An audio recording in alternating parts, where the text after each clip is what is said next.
Right then, you lovely lot. We are back. Latics Lowdown is back. A lot has happened actually since the last step, weirdly enough.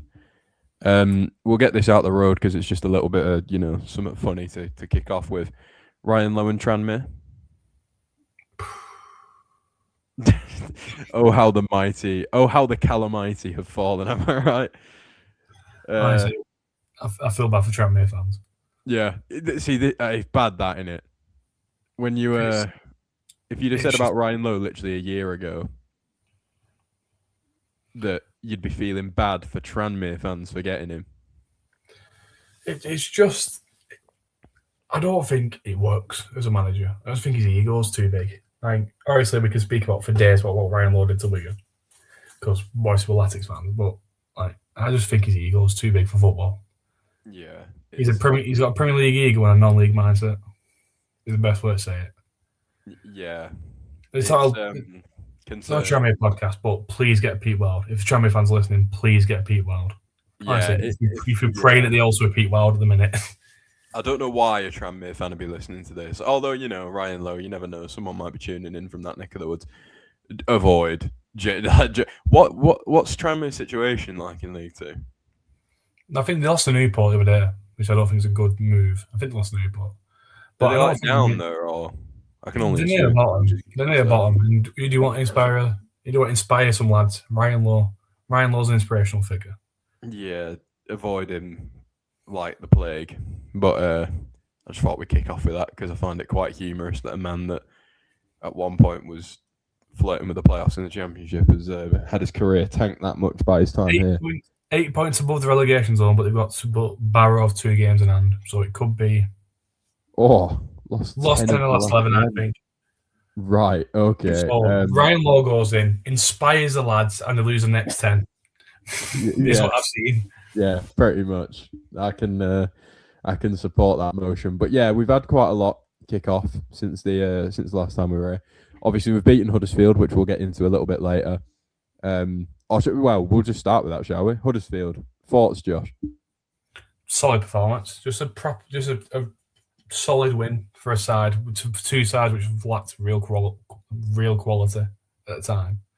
I think we obviously missed Taylor in regards to the attack, but I think Costello did well. Yeah. I think Costello did well. I think Sadie did well. I think that front two's got legs next in front to it. It's like a kind of a free because Sadie drops off.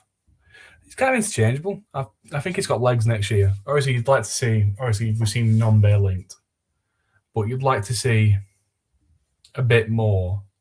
But just Twitter rumours with Nombe. It's nothing major. Apparently, we've got money for Nombe, but we've not got money for Taylor. Oh, I haven't seen. Obviously, he's had Nombe extra, but if you get a Nombe in there, you've got Costello, Sadie, Nombe. Makes sense in my opinion. Yeah, solid all around. I think a big difference to Hungbo. Hungbo was a massive difference in that game for me. Yeah, huge. Just get us at the pitch. Just pin them back a bit. Murray, good. He's stronger defensively than he was against Luton, were a bit suspect. Yeah. Defensively, I thought we were excellent, to be honest. Obviously, they had a couple of chances clear off the line and hit the post, but you can ride your luck in certain games. But yeah, all around good performance. Yeah, we've had more than enough of that rubber the green go against us this season, to be honest, and just having to put up with Ryan Lowe for that amount of time should buy us a little bit of luck, in my opinion. But yeah, I thought it was a good performance. Like you said, I think Joe Hungbo changed the game completely. I think his first 5 touches were all taking on his man successfully, which was a nice little breath of fresh air when he came on. I agree. I think Costello was his usual self, just running himself into the ground. I do hope, and I don't know if anyone else would share this sentiment. I do really hope that goals just flood for him at some point, even if it's just a purple patch where he scores 10 in 2 months. I just really want him to have that moment, because I think he runs himself so ragged that it would be lovely to see him actually get a bit of reward for it. Obviously, his finishing is a little bit suspect. I think that Luton game where he misses that chance that Hungbo puts across for him is a Star Costello in a nutshell. He harries his man, gets himself in the perfect area, and then spoons it over the bar. But I do like him. I don't think he'll ever give you that clinical striker in front of goal. He's never going to be like an Alfie May type who does nothing then pops up with two. He'll always be that kind of. See, if it was 20 years ago, he'd be like a top end championship player for harrying people. He'd be in the front two. But with the era of one striker, he's always going to be a bit of a struggle and a bit of a kind of caught on the back foot. But I love him. I love his work rate. I love his energy. I love what he brings. He's like having two players up front. He reminds me of like a two-player strike partnership or a striker who runs himself into the floor. I think he's really good. Finishing's obviously suspect, as you said, but you can't have everything in a player. If he could finish and also harry people, we wouldn't have him. So at least he's got at least one aspect of it, which is probably top-end League One. Yeah, I think he'll have a place here for quite a while, to be honest, whereas a lot of fans have probably sort of give up on him because they've seen the likes of Will Grigg. I think Caldwell speaks a lot about, I don't know if you've picked up on this, he speaks a lot pretty much in every press conference he's done about starters and finishers and the importance of having both in your squad, which, as we'll get into in a minute, when you want to trim that squad becomes concerning. But yeah, he talks a lot about starters and finishers, and I think whether you use him as a starter in a big game to sort of run himself into the ground, make sure that you can get into a position to bring on someone like a Joe Taylor who will score you that goal to win you the game, or whether he comes off the bench when you're winning a game to just make sure that the opposition can't pin us in our own box because he's running the back line. I really like him. He came in with a similar profile to Johnny Smith. Are we on about Costello here? I think he's mentioned. He meant Hungbo. Oh, right, okay. I think the starters and finishers are a better example of Raphael as a starter and Hungbo as a finisher. Yeah. We've seen it. We'll see it with Raphael, I think, first of the year. Raphael will give the first 35/60, and he'll bring Hungbo on who's got that dynamism, that change of pace, that's something different. Yeah. I mean, that's what we're going to be going into next year as well. I think we're going to recruit a certain way where we'll have consistent plays or constant kind of starters, but we'll have X-factor players, for example, someone who's massive, someone who's rapid, someone who can strike a ball really well. We'll not be a team of jack of all trades. We'll be certain masters of certain bits, and we'll have a solid side overall. But that depends on, as we alluded to before, the size of the squad, really. Yeah, the recruitment's got to be spot on, which I feel like I've said in every window now for the last 4, and it never has been, if we're being honest. So we've picked up decent players along the way. I mean, look, Hungbo's turned out to be worth probably the 300 grand that we bought him for. Fraser Murray on a free transfer, I think it's good business. Jensen Weir, who is a player that, you know, I've always backed, but certain members of our fan base haven't, and I think he's hopefully turning that opinion around now because, yeah, you said you were really impressed with Weir against Huddersfield, weren't you? I thought it was tremendous on Saturday. Obviously, he's passing suspect, but Jensen Weir is always going to be not the best on the ball. But he's like having two players in the middle. You've obviously got another player, but you allow someone like a Moxon to spread his legs a bit and give you a bit more of a passing range, a bit more of a run into the box. But yeah, I think he's probably been the standout performer under Caldwell alongside Hungbo. He's just gone on another level. And with Caldwell's comments about wanting to sign him at like the last 3 clubs he's been at, the last 2 clubs he's been at, that shows you what he thinks of Jensen Weir. I think that shows you what we can expect going forward with regards to Jensen Weir being a more consistent Wigan Athletic starter and probably, I think, captain going forward. Do you think he's got that in him? I think he's a leader on the pitch. Like, you can't hear him shout, but obviously, if you lead by example, it's a different type of leadership. Yeah. Caldwell speaks highly enough of him. Like, he's got Perkins next to him, so I imagine Perkins is saying what midfielders can do. And I think he sees a lot of what he wants in teams in Jensen Weir, because I don't think Weir's been subbed off at any point in the 3 games he's managed, and Weir wasn't even guaranteed starter under law. So that kind of shows you what Weir can do, or what Caldwell thinks Weir can do in regards to finishing and also starting. I think David Perkins probably sees a lot of himself in Weir. I think it's a bit early to say that he's on the same level as God. Weir. No, I wouldn't say he's on the same level, but I mean in terms of that tireless running, like Perkins at 36 or however late in his career he joined us, he was a tireless runner. I think Jensen Weir's the same. I don't think there's a player in the league. I'd be interested if anyone can whip out a name here because it's a bit of a niche, pull. But I don't think there's a player in the league that has like a better gas tank that can run for longer than Jensen Weir. Yeah, he's got 3 lungs, Yeah, but it's outrageous. he's, I'm happier now, a lot happier after seeing Weir's performances. Even Smith, if Smith's someone who comes off the bench, I fear for Matt Smith long term. But if we got him till now and the end of the season, I think that's great for us. Bringing on Matt Smith who can just slow it down, get his foot on the ball, get us into the game, or even just kill a game. Because I wasn't under any concerns on Saturday.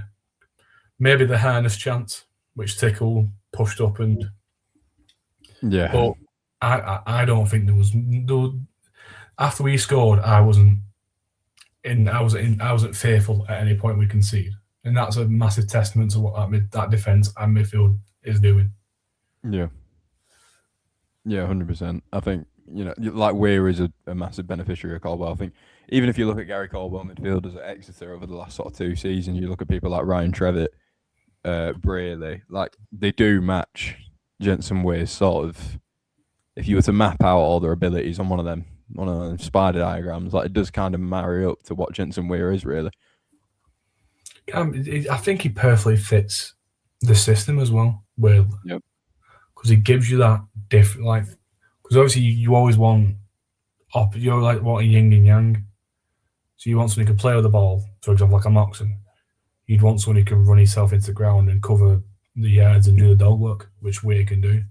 And obviously he's chipped him a goal on the weekend, but I think that's the goal was what his performance deserved after all of the running. But I think Bear, that 5-minute period in the first half, I think they hit the post, a couple clear off the line. We weren't really at any threat. And the minute Hardy and May went off, it was business as usual. It'll be derided, but I think Kerr, Amerson, Fox, I think they did well with Charles when he came on. They struggled a bit with Hardy's pace and dynamism, but I think the minute it became more of a physical game, I think all three even matched it, especially Emerson, who is derided by me especially. I think he matched Charles like pound for pound, really. Yeah, I'm not on Williamson because he had an all right game, so I'm going to leave it for the week. But he's going to get a new deal, I think, and I can't say I'm a huge fan of it, but it is what it is. If he keeps playing like he played against Huddersfield, I'll take it. If he drops his level to what I'm used to seeing this season, I'm going to cry. That's the thing. Under Maloney and Caldwell, he's been like on Caldwell's won one game or 2 games. Maloney was consistently. I'm starting to think now we can't judge a player off of Ryan Lowe's tenure. I would agree, but like I've literally seen him, like Doncaster away, like I've seen him on the floor head the ball into the path of them to tap it. Like I've seen brain dead stupidity from him that isn't. But I'm starting to think that I can't judge a player now based off what I've seen this year. I'm using Luton as like, okay, show what you can do now to the end of the year. Because I get what you're saying. It descended into chaos under Ryan Lowe. Like the club was a shambles. Like it's probably still a shambles behind the scenes. We don't know, but we hated the club. The club hated the fans. It felt like. But it lost me from like the tough sheet, which is really early. That's before it descended into madness. But in the same breath, last year everyone loved him when he was doing wearing his flip flops. Yeah, but him and Sessignon this year at the tough sheet, I was just like, I was watching 2 players that were just so frail. Getting to the end of the year, I'm going to temper my expectations after one. I'm not going to give you a recommendation for one good game, but I think getting to the end of the year and let him see how we do in regards to Emerson. Not Sessignon. He's gone for me now. He's done. If he plays another game, I'm walking out the ground. But Emerson, given to the end of the year, if he performs, then he's proven that he can do it.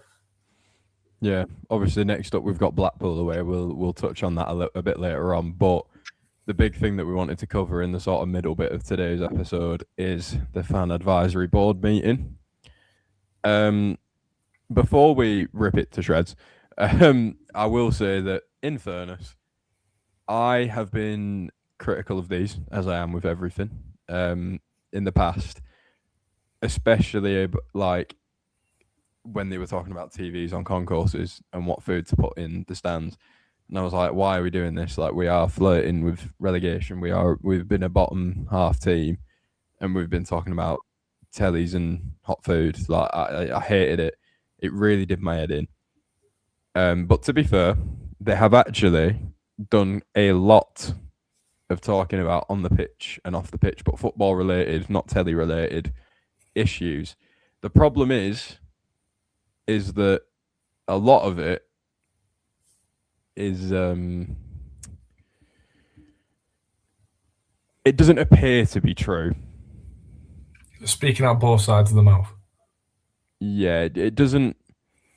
You know, I can't say flat out they're lying, because I'm not privy to actual like numbers, obviously, and I would like to think that they're not stupid enough to just barefaced lie, because eventually they're going to have to lodge accounts, and we're all going to see them. That should come soon, actually, as well. Yeah, so I'm not going to say they're lying about what they're saying, but the certain bits that they've definitely said to sound good, but when you think about them, aren't great. Should we get into some of these quotes then, Josh? Because I know you quite enjoyed picking apart this advisory board meeting.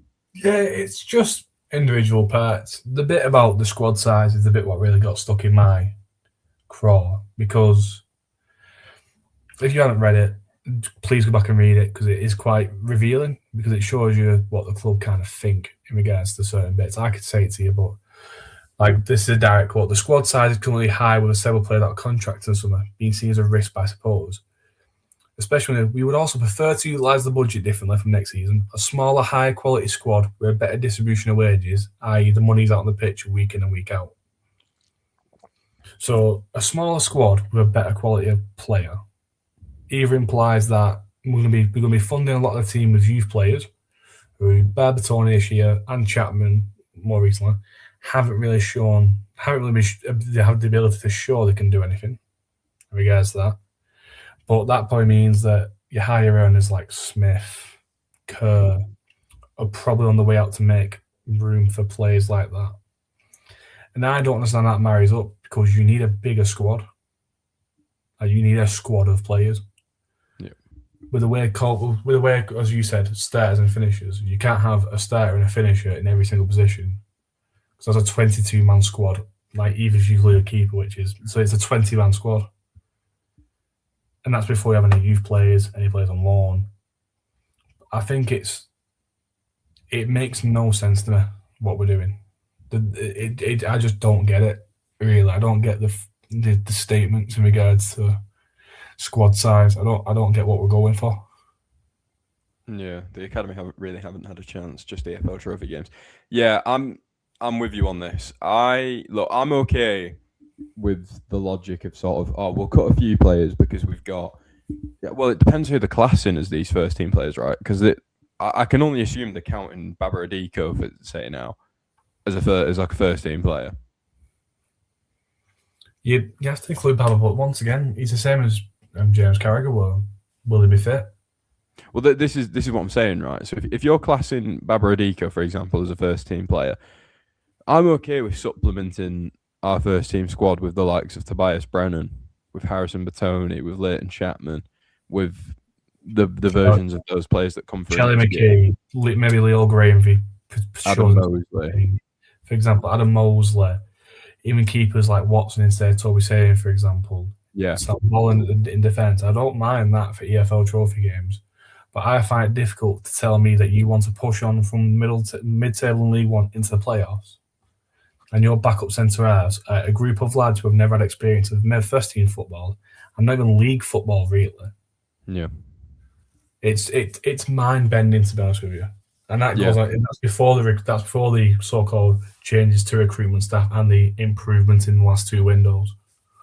Yeah, like I said, I'd be all right with supplementing this squad with the likes of Tobias Brennan, say Jack Rogers maybe, Tom Watson instead of Savin. But you've got to be very specific with where you do that. I would be okay with our midfield being Jensen Weir, Owen Moxon, two more senior players, and then Tobias Brennan. But and I'm okay with signing an experienced goalkeeper and having the backup being Tom Watson. What I'm not okay with is if we go into next season with, say, Dara Costello or Christian Sadie, and then Adam Mosley's the one that you call upon beyond that, which I'm not saying is what they're going to do, but you've got to be very, very careful with where you do that. We spoke off camera there about Kamani Miller maybe coming into the squad. I'm okay with that if you've got Fraser Murray, Joe Hungbo, say you bring in someone like an Ilmari Niskanen, and then your fourth choice wing back is Kamani Miller. Because at some point, they've got to break through, right? At some point, you can't bury the Charlie Hugheses of the world under like a sea of first team players. So they've got to come through at some point, but you've got to know who the ones are worth being in that first team fold. And to me, saying that you want to really trim the squad down when we're in a relegation battle this year is it's worrying. It'll be interesting to see by how much they do it, or like you said, they just something to be interesting to see is if they go for cheaper alternatives as backups rather than just not having backups. They go for cheaper alternatives and they have them be those sort of superpower players, if you will, that are like one big strong lad, one lad that's really quick. That sort of like that route, but it's worrying stuff, and we are one quote in.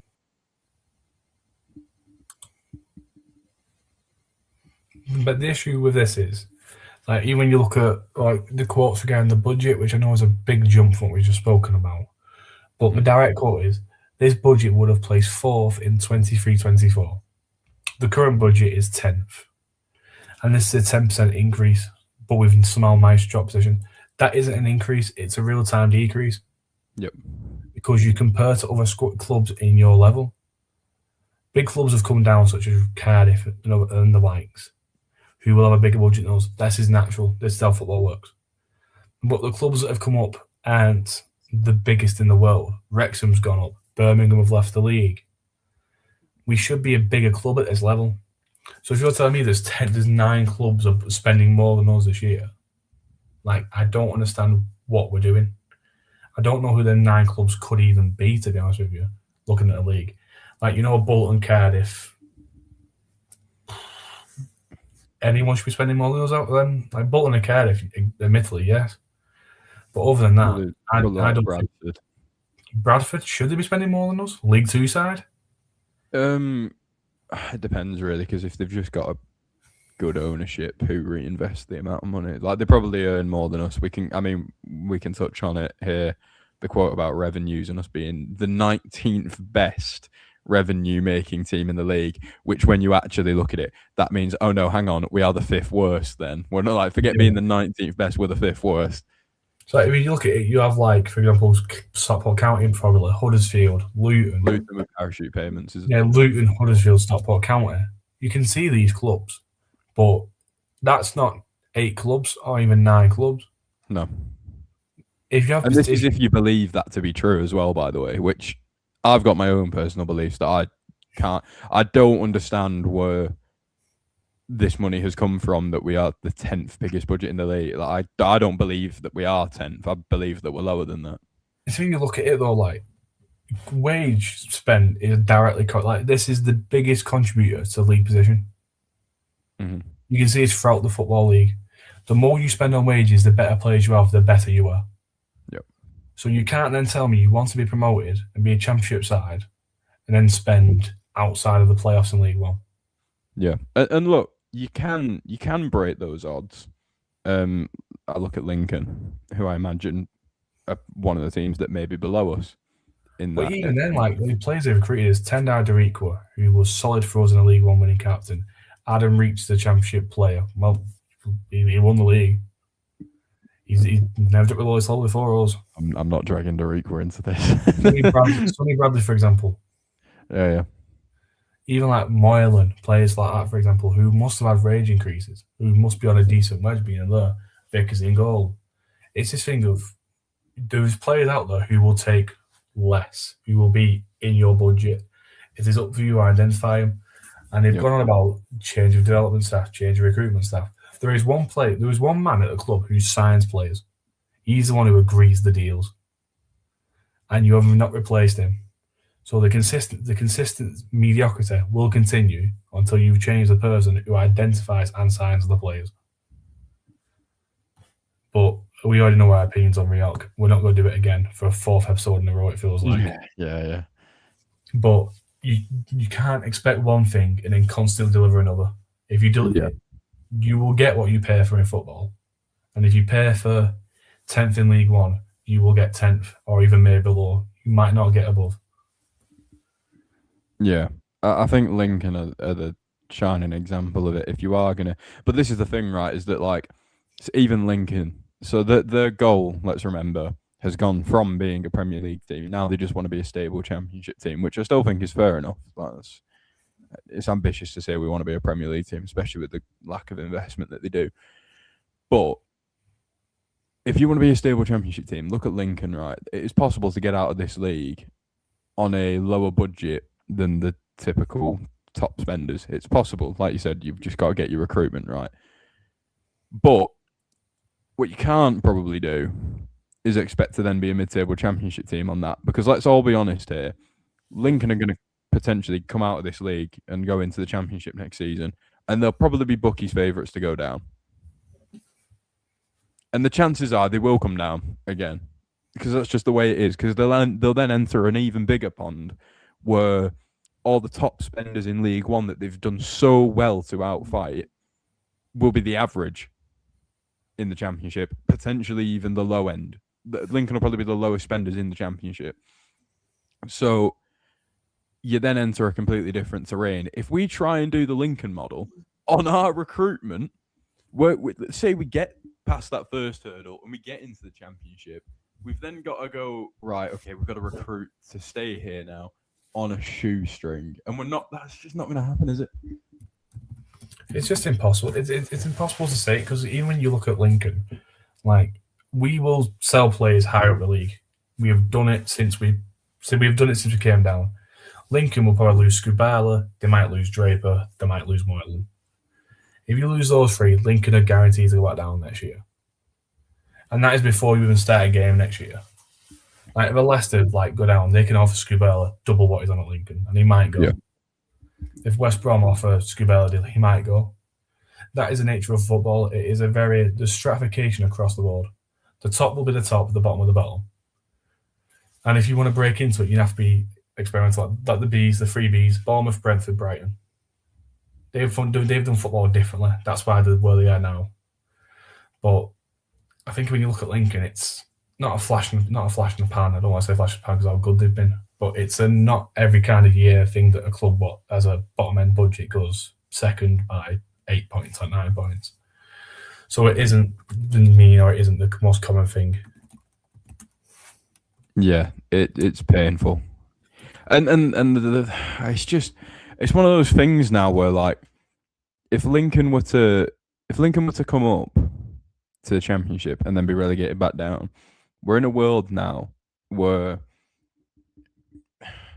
if a player is posed with the option to sign for Wigan or Lincoln in 2 or 3 years' time, we're not going to be the choice anymore. We will lose out on those players to the Lincolns of the world. They're upgrading the stadium. They're doing really well on the pitch. Scabala's a brilliant manager. Whether he goes or not, obviously, that remains to be seen. But the point is that right now they are doing so well, and they will put themselves in a position like the Bournemouths, like the Brentfords, like the Brightons, where they will leapfrog us as, say, an Everton in this situation in League One, where we are one of the bigger clubs. We're not the biggest, but we're one of the bigger clubs. And we'll be leapfrogged the same way that Everton have been leapfrogged over recent years by those 3 Bs. It's just painful. It's really annoying because we've got the potential to go and do that, and we're just not exercising it. That's the thing. Potentially, we're a Premier League club. We've seen it. We've all seen it. Yeah. You can go back and watch, but it's just when you look at how we've been run, and obviously I had technical difficulties, and that's why I disappeared, because I've got a cocker spaniel, and that dog is a nightmare.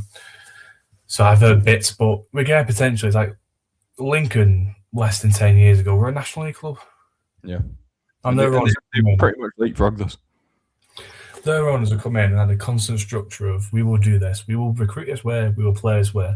But even then, like when you look at how our board have framed it as recruitment models being aimed towards younger players, recruit at the top of the pitch, Lincoln's side is built on an extremely solid defence. Reach, Bradley, they're equal, all north of 30. Yep. Sonny Bradley is a consistent winner. And you need players who've done it before. It's like with this relegation dogfight we're in, quote unquote. I think we're probably out of it now. Oh, but the thing, I think we're probably out of it now. Oh, God. I'll put you up on that in a minute. Oh, we'll see come the end of the year. We'll see come May. But like when you've got players such as Sonny Bradley, won the league. Dreiqua, won the league. Adam Reed, been in the league above. Been fighting for promotion in the league above. You have players, you have mentality, a certain mentality in the club. And that goes across the entire board. That goes across the entire group of players. Players are motivated by players. Managers can only say so much. It's the person next to you who improves what you do. So Bradley improves the midfielders, midfielders improve the strikers improve the defence. It's a cyclical nature of football. And potentially, we're a massive club. Like, I'm just going to be honest, we're a consistent championship team at the bare minimum. We are underperforming as a club at the minute, across the board. Like, when it comes to revenues created, oh my God. As you said before, the fifth or sixth worst in the league. It's mind-boggling. We've got a 28,000-seat stadium we do not fill. Yeah. We've got a massive outreach of community. We've got nearly 300,000 people living in the town. But the thing that I don't understand, right, is that, like, I agree, like, having it's not advertised in the town enough. We don't get bums on seats enough. But even if you just forget that for a minute and you focus on the bums that we do get on seats, our attendances, as much as they get mocked, are, like, fairly solid. Like, I don't know where they'd rank in the league, but they're fine. Like, the fine. How are we having, like, an average attendance of just under 10,000? And yet, we're still 19th for revenue made. Our attendance is 12th. There you go. But so our attendance, our gate receipts are roughly 12th. Obviously, season ticket prices will affect that. We'll probably move up or down. But like our gate receipts are roughly 12th. How are we 19th on revenues made? Our average attendance is the 10th best in the league. 9th in the league. So like Edgley Park is like Stockport or below us. Obviously, this includes away ends. This includes away fans. We're not blind to that fact, but they spend money. Yeah. And so, it's like when you drive past. Like I drive past quite a bit. I drive more towards Wigan from that way. So when you drive past, and I'm seeing Burton Albion at home, like still being advertised. Like, what are we doing, boys? Yeah. Like I'm still like I've seen every Wigan rugby game for the last 3 months advertised on that board, or for the next 3 months. And for us, we've got Burton Albion at home, and I'm sure I saw Oldham away at one point on that thing. Like I'm sure I saw Chesterfield away when Craig Davies scored to advertise somewhere around Wigan. Like we're probably really still to sport. Like it's a joke. And the thing is, the problem is, right, like ever since they've come in this board, they've made such a thing about needing to increase these revenues. But even during with the revenue, like in the fan advisory board meetings, they're still tempering our expectations in regards to spending. So that was an article. All owners across the league are struggling to maintain the level of losses required to run clubs day to day. No, they are not. No one else makes this big of a deal of it. No. Exeter are run by fans. Yep. We're the biggest, for lack of a better word, cry artist in the league when it comes to money. We've got a billionaire owner who's the tightest cunt on the planet. For lack of a better word, he owns all these different things, but he never spends money on us. Yeah. They spent more on fireworks than we spent on players in the last 2 years. Yeah. It's ridiculous. It's like we've got this. We're like the club's making podcast recommendations to like Darren McAnthony. Yeah. Yeah, they make a loss, but they also sign players from below who they can sell on for more. But we've got this thing where we can't sign players from below us for a fee because they're not good enough, or we don't see the money being well spent. Yeah, it's always just got to be Premier League academy kids as if they're the be all and end all. Even the Premier League, like it's the budget issues for me is like the main one. Even when we talk about this, like behind the scenes, it's like the training ground is up to scratch, first level. Like, I may as well train on a car park sometimes. Like it's underwater. You can drive past it; it's underwater half the time. But even the structure in the club, like that statement, we've not got a head of data. Yeah. Like, how we recruit? How do we recruit based on? We've been doing this for years now. A statistics based model, but you don't have someone who can analyze the data. Not got a head of data. Like that's saying you're telling me two things at once. This is the thing, right? I'm kind of hoping here, and I think I touched on this the other week. I can't remember if this is something I've said on or off camera, but I'll say it again. That Gary Caldwell is going to come in here, and because he's been so financially up against it at Exeter, they've had to have been perfect in terms of recruitment, in terms of having these heads of data in place, in terms of having, forgive me, I can't remember her name, but the woman who's come in that is the former Southampton analyst that went to Exeter with Caldwell. She's obviously come in as well. They've had to be perfect on every front behind the scenes. I'm hoping Caldwell's just going to come in and go, look, Lucas Danson, you're not a football bloke. Mike Danson, you're not a football bloke. All these people that are higher up aren't really football people. Ben Goodburn, not really a football person. I'm hoping he's just going to come in and go, look, I can take you from a relegation battle to the playoffs on a shoestring if you want me to. But to do that, I'm going to need a head of data and these analysts and these people in these positions, because otherwise you've just been running blind this whole time. I'm hoping Caldwell's just going to come in and be like, open your eyes for 5 minutes, like, and we can significantly improve it. It's even when we look at like when it goes like another issue with regards to what we said before about speaking on both sides of the mouth. Brexit has been a thing for the last 10 years. We have known this for 10 years. But we say we're going to trade on a European model. Other clubs might do it in the league. I'm sure Stockport has a guy from Finland, from Iceland. Yep. But at this statement, I'll read this quote verbatim. Brexit has limited overseas recruitment opportunities due to visa restrictions, but is an area the club wishes to explore with the right staff and resource in place. This should be a supplement to the player trading model, not player signings. It's a trading model, apparently. That's good to know. Good to know we're a player trading company, not a football club. As well as the pathway through the Wigan Kingdom Wigan Athletic Academy. We should not be reliant on one route. Okay, so we've signed Jumbo from Nuremberg, who was on loan at Rotherham. Yeah. So he's moved from Yorkshire. He's not moved from Germany. Yep. But they've said this about the player model and how it needs to be a certain way. It makes no sense. We've made no progress. We've signed Hungbo and Francois from Europe, apparently, in the last 2 years. Yeah. Rotherham and Fulham.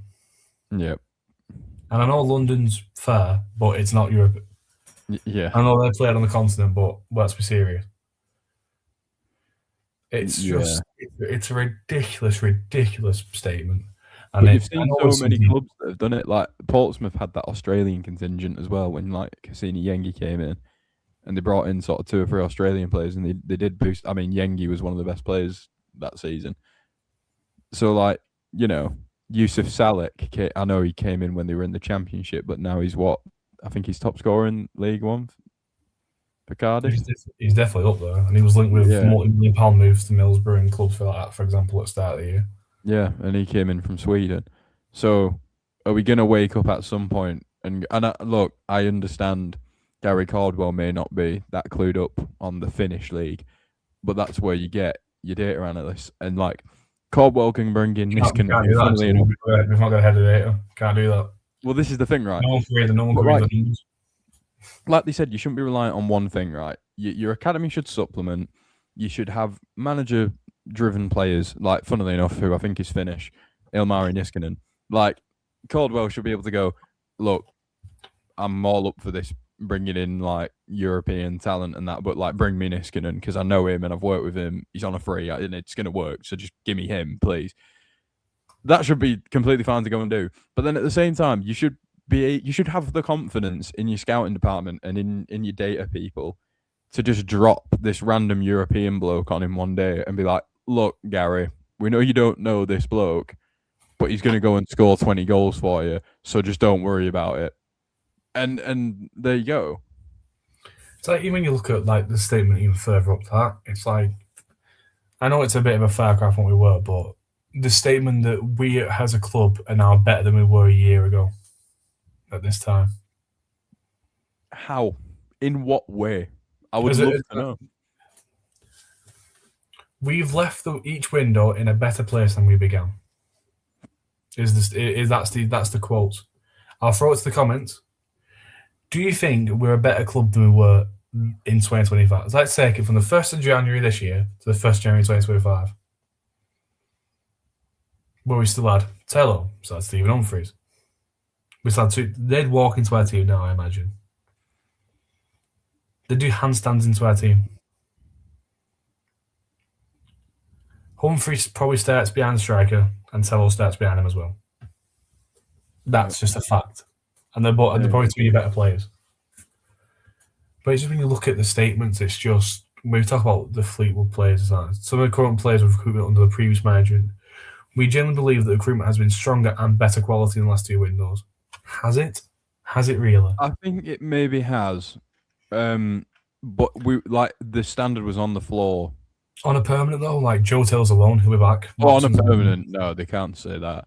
Like I think when you look generally, you look at sort of Fraser, like say compare last summer and this summer, and you think Fraser Murray instead of Olakigbe, you think Raphael instead of Silko Thomas, you think Sergio Costello instead of Joe Hugel. Silko Thomas and Raphael is closer than you think, in my opinion, but that's my lack of rating. That's my lack of rating Raphael Rodriguez, but no, not for me. But yeah, the fan advisory board, they're gonna fluff pieces. It's the same as the ball bulletins. They're gonna try and alleviate any worries. It's never gonna be the absolute truth of what's going on. They're never gonna give us when we'll look at the accounts when they come out and we'll try and decipher financial data. Neither of us are accountants, and you wouldn't trust either of us to be accountants.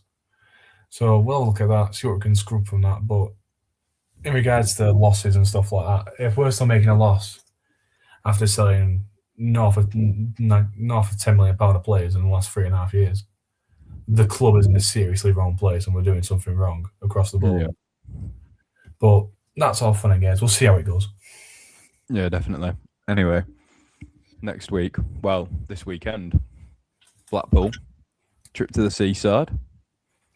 All fun and games, except it's not, because it's an absolute 6-pointer. And it's him. It's him. And it's him. It's him. It's going to be an interesting weekend. This is why I'm not as confident on you that we're out the relegation scrap yet. But what I will say is if we beat Blackpool, I'm confident we're all good. Am I confident that we beat Blackpool? I don't know. No, if it was any other game, again, if it was at home, I'd be like, yeah, I'm all right with this. But our record at Blackpool, and Caldwell said we've got a good record there. He has a good record there. Last time he was there, we got promoted. But I'm not so sure us as a club over the last 2 or 3 seasons now have got a particularly good record over there. So I am slightly worried. What are you making of it? It's going to be a tailor of 2 players. It's going to be Dale versus Joe. That's what it's going to be, in my opinion. Dale not injured? He might be, but if he is injured, then it goes to what's it called? We have lost. What's this one? We have lost already with the Stadium Me Too Big for you. That is outstanding. That's a tremendous show. What's this?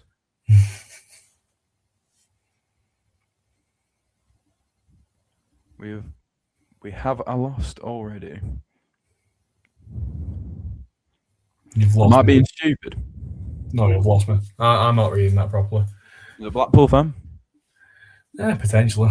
There's a couple, I think. They do exist. They might still be boycotting. You never know.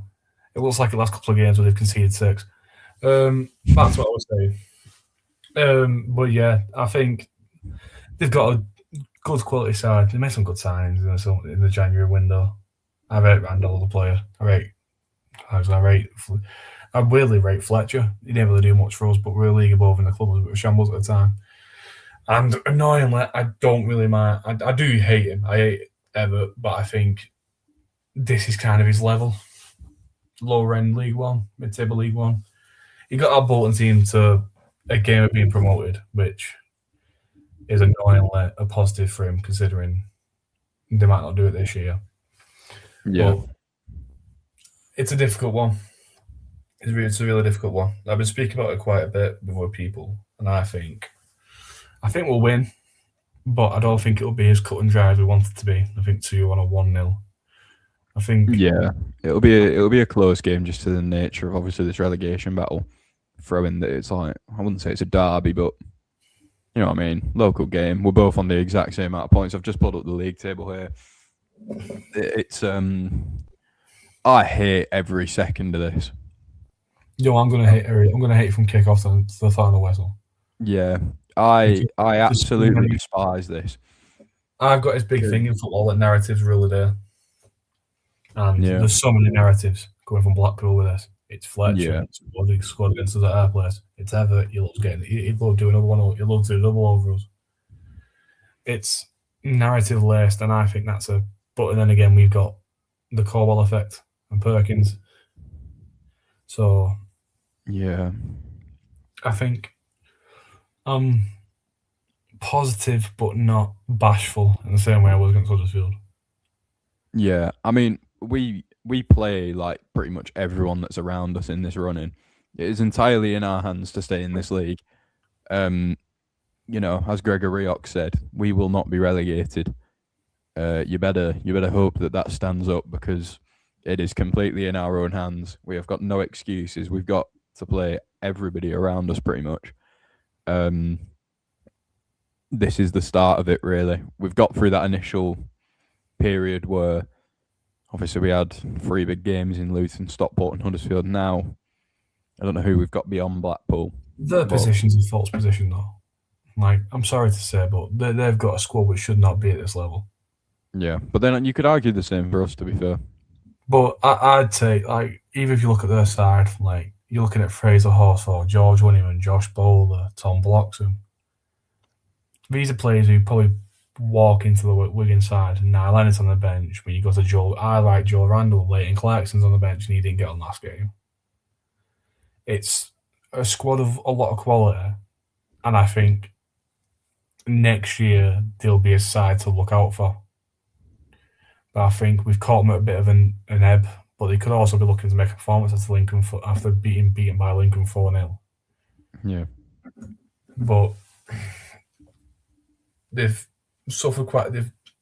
They've drawn 2 of the last 5 and won 1. They're kind of on a bit of a middling run. So I think form and the kind of feel-good factor will carry us over the line, but I don't expect it to be like it was against Huddersfield, where we're kind of like, oh, we scored now and there's nothing to worry about. We'll need to be on form. Yeah, definitely. Can I push you for your starting 11? Starting 11. Get yours in the chat as well. We usually do this every week now. At this point, we go through who we'd play. Yeah, we kind of go through it one by one. Like, we'll go through it one by one with both our sides because me and you usually differ, but I don't think there'll be much change this week. Yeah. I'd go Tickle. I think that's kind of unanimous now at this point. Yep. A back 3 of Emerson, Kerr, Fox. Yep. The 3 is the side now, so I'm gonna pick it with the 3 in mind. Yep. On the left, Fraser. Yep, agreed. On the right, Raphael. I'd maybe give Hongbo the start, but yeah. I think he does too much off the bench. Yeah, true. You want that. You want someone to run it tired legs, especially if it's Coulson or like, especially like Ollie Casey or a Horsfall who's kind of behind them. William Oxen, I'd say. I think it's always the front 3 which gives you problems. Right, Sadie Taylor. Yep, I'm with you. Yeah, I think that's kind of a keen enough one across the board. The front 3 is where the questions are asked. I think Yeah, Smith's I'm with you there. unlucky to not get a start, but I think Moxon and Weir have quite a good dynamic at the minute, and I think Smith gives you that control and a bit of pauser, as people like to say off the bench. Yeah, no, I'm with you. Before we get off for the Premier League games, score prediction. Score prediction. I'll do score prediction and first goal scorer. I've got none of these right so far, so we'll keep on doing them until I do. Then we'll stop it after that. I think 3-1 Latics, Taylor double, and Will Emerson against his former club. Oh god. I will say I'll go 2-1 to us. I'll say Sadie for the first time in a long while. And Moxon. I genuinely think we're in with a good shout of them. Like, it could also be 3-0 Blackpool or 4-0 Blackpool. Yeah, I think they have, like, in my opinion, they've got the quality to kind of blow sides away. but they're not doing it. Like, The thing, but when it clicks in football. You know this. If a side hit a good ebb or a good run, they could just go boom. I'm just hoping the confidence has been battered after getting thrashed 4-0. The issue is that could also give you the other side where you get the bit in your teeth. You're like, okay, Yeah, hopefully we're not the victims of a reaction. Yeah, so we're at home against a side which is around us. We can kind of break out of it. Yeah, whichever side wins, I think, kind of propels themselves safe. Yeah. Well, it depends what else goes on Saturday. If all the bottom lot pull out something, then you never know. But it's one of them. If you lose today, if you lose on Saturday, you bang back in it. It's one of them. So if you lose, Northampton win and Rotherham win, you're in the bottom three. You're in the bottom four regardless. Yep. Because if Rotherham beat, Lords, fine. Oh my God, went at Lords. If Rotherham win, I'm not sure they play. Northampton are playing Wimbledon. Northampton play Wimbledon on Sunday, so we'll know the result of that one. And it's Huddersfield. If Huddersfield are like they were against us, I expect Rotherham to win that. It's a derby to bang up for it. It's going to be a difficult one. It's going to be a tough watch. It's going to be a good run in. I have now taught myself out of my confidence before regarding us being out of it. It's going to be an interesting running. Going to be a long running. Hold on to your everythings because it's going to be a long old slog between now and the end of the season. But I think we're all right. I think we'll be all right. I'm hoping we'll be all right. Yeah, we'll get there in the end. It's going to be a long run in. Like I said, it's in our hands. We've got to play everyone around us. If we don't stay up, we don't deserve to, I think. Yeah, exactly. That's exactly what I believe. If we don't stay up, then something has gone seriously wrong in that. Yeah. But as I said the first time I was on, we might need it. But fingers crossed we don't. Keep the faith. Yeah. Keep right on. We'll be all right. It's going to be a long running. We'll be there with you every step of the way. Don't worry. Except when it gets too bad and we jack it in. Yeah. If we're down before Good Friday, we're gone. Like the club's gone. Yeah. But yeah, we'll see you probably sometime next week after Blackpool, unless something catastrophic happens between now and then, which I don't think will. But yeah, we'll have 2 games to look at next week as well. Because we're Blackpool, I'm also Plymouth, I imagine. Yep. Yeah. We have Plymouth at home, and I want to beat Plymouth so badly. Just do one over next player. I just want to beat everyone. Like, just win all the games. Yeah. Score all the goals. Win all the games. You know what I mean? Kick it dead hard. Yeah, it's not that hard, Wigan. But yeah, no pressure, lads. But this is a big one. We'll see you on the other side. If you're at Blackpool, bring your voice. Bring blood pressure tablets. Bring your Latics Lowdown banners and signs. We love to see you in the crowd. Yeah. We know you've all got them at home waiting. But yeah, bring your blood pressure tablets. We'll see you there. Up the ticks. We don't like it, you never. Ta-ra.